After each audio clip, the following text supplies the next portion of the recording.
te cuida. ¿Has pensado por qué tu dinero no trabaja tanto como tú? En Mutualista Pichincha creemos que tu dinero puede hacer mucho más por ti. Ahorra en nuestra cuenta rentable y recibe el 5% de interés.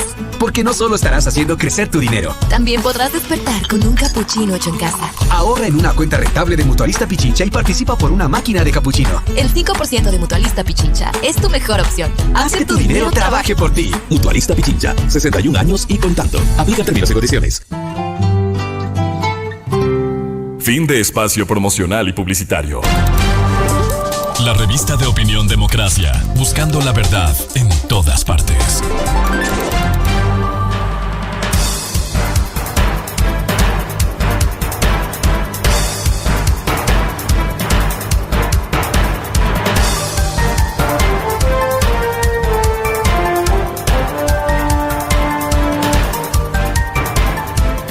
Ocho 10 minutos en el territorio continental ecuatoriano, buscando la verdad. Queremos saludar de inmediato al presidente de Cedatos, una empresa de estudios de opinión nacional que desde hace 48 años viene haciendo un trabajo serio, aportando en el análisis no solo electoral, sino lo que piensa el ecuatoriano respecto de su situación.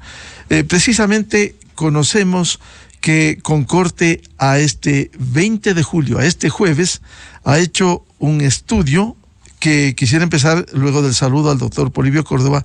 ¿Cómo está el ambiente en este proceso electoral, el ambiente de los ecuatorianos? ¿Hay optimismo, hay pesimismo, hay decisión, hay indecisión, hay desconocimiento del proceso electoral? Muy buen día, Polibio. Mucho gusto, pues estimado Miguel, siempre un honor estar en Democracia TV. Sí, la situación pues que estamos viviendo en el Ecuador en materia electoral, de las perspectivas que se dan hacia el futuro, es un ambiente que desgraciadamente es un ambiente de pesimismo, una indecisión no observada en el pasado y un desconocimiento real del proceso electoral, cómo es lo que se va a dar. Los electores pues requieren de una mayor información y eficiente difusión sobre las elecciones a realizarse el 20 de agosto próximo. Están realmente desinformados sobre las autoridades a elegir en el país, en las provincias, y aún sobre las consultas que serán sometidas a su criterio. Fíjate que, según los resultados últimos de Cedatos, hecho en 34 ciudades. Quitar esta, por favor. Dale. Y parroquias del país, en la tercera semana de julio de 2023, el 37.6% de los electores no sabían que las elecciones estaban ya confirmadas para que se realicen el 20 de agosto, ¿no?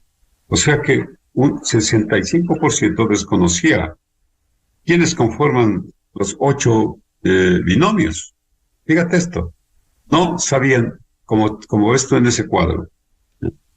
El primero que está un círculo. Tenemos que el 37% saben que las elecciones serán el 20 de agosto. Pero el 68% no conoce. Y por otra parte, el gráfico que lo estaban ustedes poniendo, inmediatamente vale la pena que lo volvamos a ver.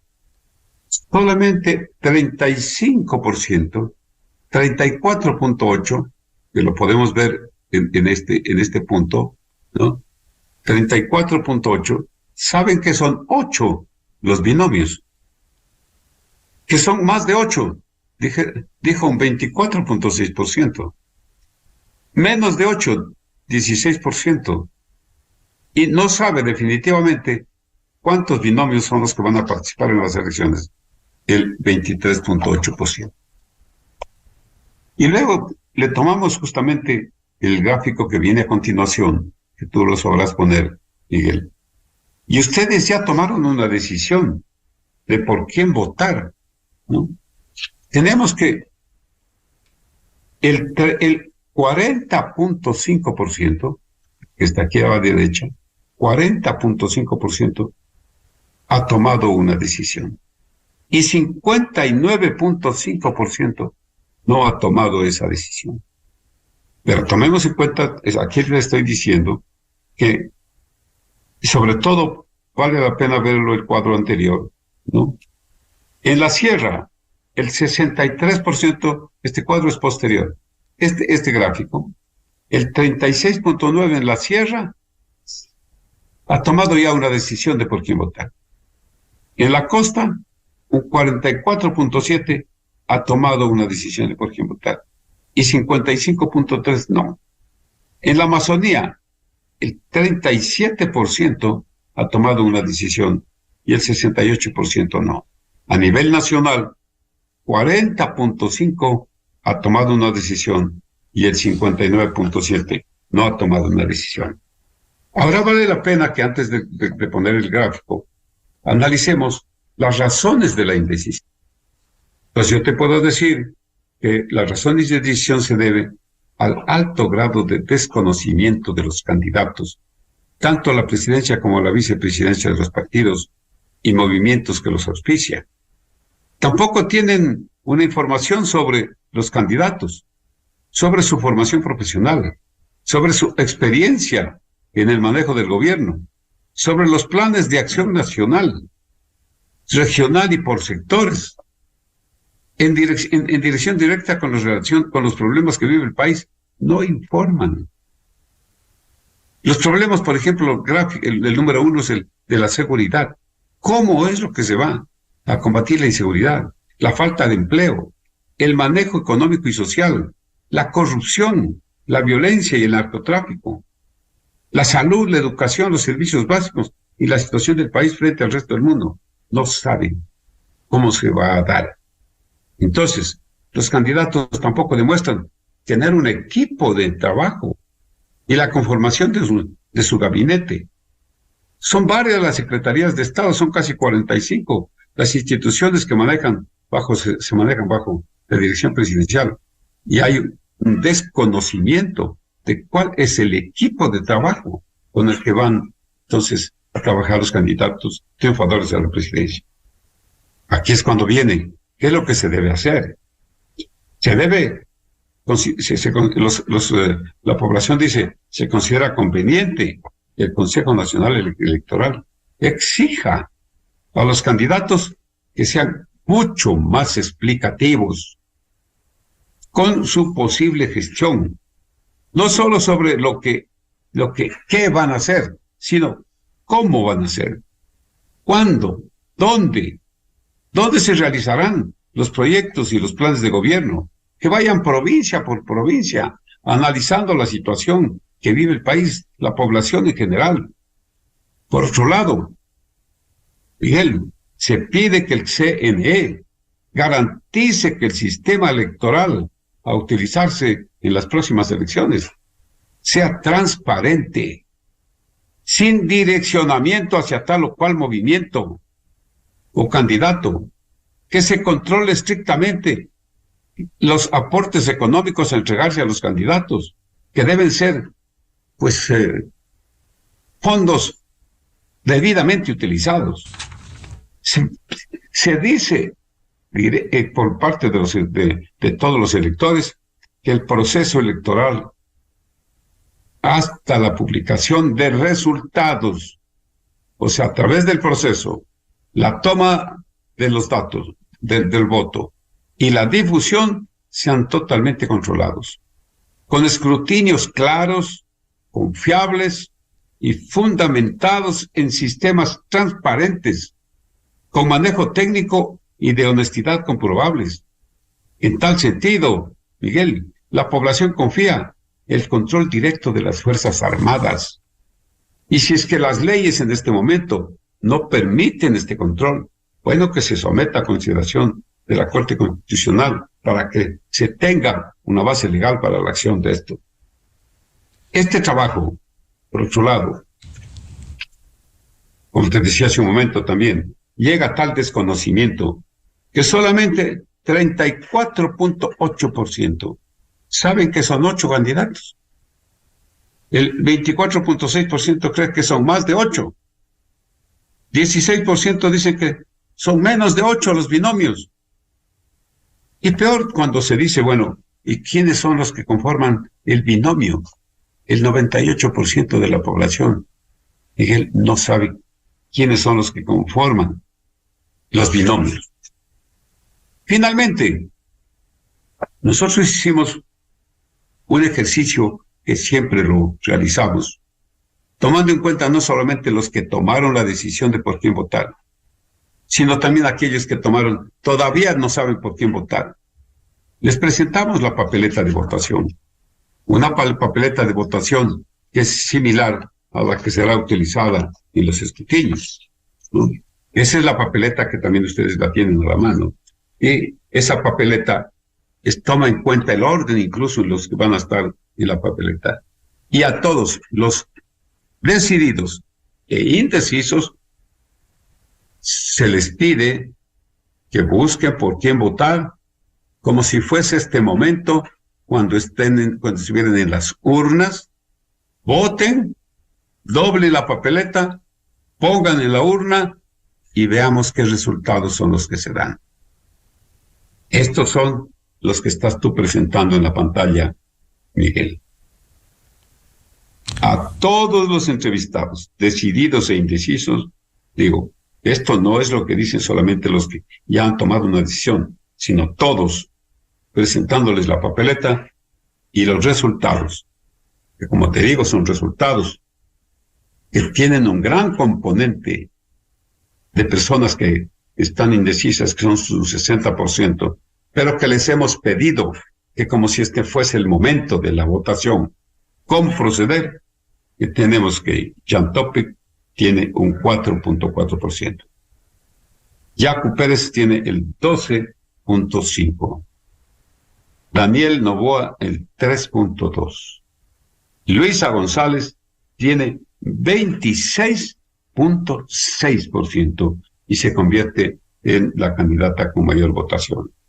Otto Sonnenholmes tiene el 7.5%, Bolívar Armijos 0.5%, Fernando Villavicencio 13.2%, Javier Hervas el 6%, y hay un 16% de votos que aún considerando que ese momento es el momento de las elecciones, anula su voto, 2.6% vota en blanco, y hay un 7.6% que realmente no sabe cómo proceder. Estos son los resultados provenientes de un estudio realizado entre el 14 y 18 de julio, con una entrevista que, como se dice en la ficha técnica, claramente es una entrevista realizada en 34 localidades urbanas y rurales de Sierra, Costa y Amazonía, con entrevista en hogares y con selección aleatoria por variables sociodemográficas de los electores. El nivel de confianza de este trabajo es del 95%, un margen de error probable de 3.1 para estimaciones nacionales y, pues, realizado, como te digo, entre el 14 y 18 de julio. Doctor, esto es lo que te podía manifestar al momento. Polibio Córdoba, sabiendo que hay este hecho importante, pesimismo, hay desconocimiento, un 60% que no ha decidido, y que al plantearle una papeleta este momento, es decir, hasta este jueves, ese es el pronunciamiento. ¿Y cuáles serían las proyecciones que de crecimiento, de decrecimiento hacia abajo, o estancados de estos candidatos en medio, como bien decía Polibio Córdoba, que incluso con la papeleta hay 16% que anula, un 2.6% en blanco y un 7.6% que no sabe o no responde? ¿Qué es lo que pasa? La forma de solucionar esta situación sumamente preocupante es pidiendo justamente a los candidatos que se presenten, pero como deben ser. No se gana la elección porque ha salido con un sombrerito rojo, o con unos zapatitos rojos, o con unas gafas, o que ha salido en moto, a caballo o en bicicleta. No. aquí el pueblo y las elecciones no son juego.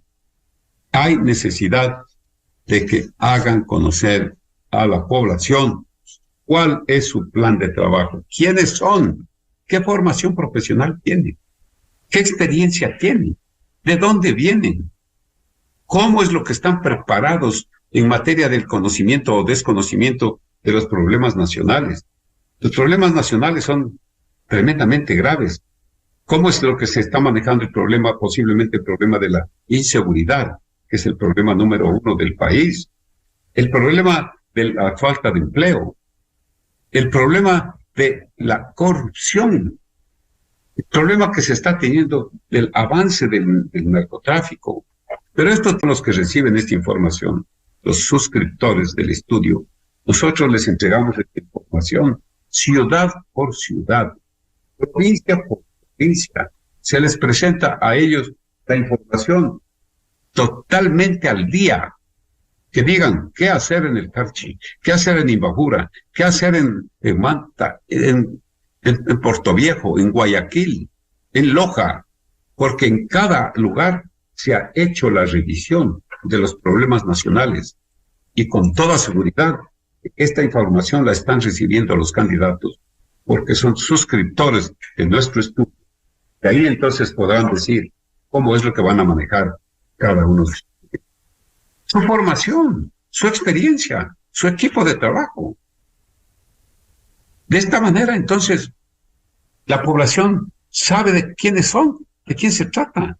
¿Cómo te parece que 98% de la población, faltando un mes, no conoce los nombres de los binomios? No conoce quiénes son, quién es el binomio del candidato A, del candidato B, o de la candidata. No conoce cuál es el binomio. Unos pueden conocerlos más que otros, pero en términos generales es algo tremendamente preocupante, estimado Miguel. Esto es lo que te podría decir. ¿Y cuál es queremos hacer? Esto lo estamos sabiendo, lo que te estoy diciendo a ti, lo tiene ya el Consejo Nacional Electoral, porque esa es nuestra obligación. Cada persona que se acerca al lugar que fue seleccionado tiene que presenta su carnet que está certificado por el CNE, y nosotros presentamos al CNE con toda la información como la estoy explicando en este momento. Y sabemos ese trabajo que realiza Sedatos. ¿Y cuáles serían las proyecciones? Insisto, si hay un mapa de incertidumbre, de pesimismo, de indecisión, ¿hay proyecciones de cómo están en esta fotografía al 20 de julio? ¿Proyecciones, unos subiendo, otros bajando, otros estancados? Bueno, el cuadro ya lo pasé. Tú lo presentaste incluso el gráfico, de que están pues con un perfil mayor. La candidata Lisa González con 26%. Estamos también están con prácticamente un empate entre Jaco Pérez 12.5 y Fernando Villavicencio 13.7. En cuarto lugar Otto Sonnenholder. Luego tenemos a Javier Hervas con 6 puntos, Daniel Novoa con 2 puntos y Bolívar Armijos con menos de 1. Eso es lo que está en este momento. La próxima semana se tomará nuevamente otra elección, otra encuesta, y para después de 8 días podemos tener, que a ustedes les parece, una nueva presentación de los cambios que están dando en el país. Por ahora sería eso todo. Perfecto, para concluir, Polibio. Entonces, de acuerdo a esta fotografía del momento, primero Luisa González, segundo Fernando Villavicencio, tercero Jaco Pérez, y allí viene el resto. Con esas consideraciones, se podría decir, como es la fotografía del momento, que evidentemente habrá una segunda vuelta con estas condiciones. Como están dados los datos, pues habrá segunda vuelta. Eso, pero como te digo, no está dicho, porque hay un 60% de indecisión. Y aún presentándoles la papeleta a los indecisos, se ve que hay alrededor de un 30% de personas que no se manifiestan por uno u otro candidato. Eso es lo que podría decir, mi estimado Miguel, por ahora. Y nos mantendremos siempre pues a la disposición de entregarles información adicional. Bien, muchas gracias al presidente de Sedatos y este estudio de opinión nacional con corte al 20 de julio, ayer. Una empresa seria como es Sedatos, 48 años haciendo estos trabajos. Y no lo que circula, a veces circulan en redes sociales la basura, la mentira de encuestadoras que dan... Papeleta nosotros ponemos, Miguel, prohibida la difusión de los resultados que no sean directamente de parte de Sedatos. Eso es clarísimo y que está en todas las páginas. Muy bien. Bueno, muchas gracias, mi querido. Muchas gracias al presidente de Sedatos, Polibio Córdoba, y esta fotografía para las elecciones del 20 de agosto. Enseguida, en la revista de Opinión Democracia. 8:30 minutos en el territorio continental ecuatoriano. Pausa publicitaria, buscando la verdad, volvemos con el ministro de Energía y Minas. Tenemos previsto un diálogo con el doctor Fernando Santos Albite para conocer sobre la remediación por el derrame de crudo en el sector de Las Palmas, en Esmeraldas. Desde 1984 con Gonzalo Rosero. La revista de Opinión Democracia.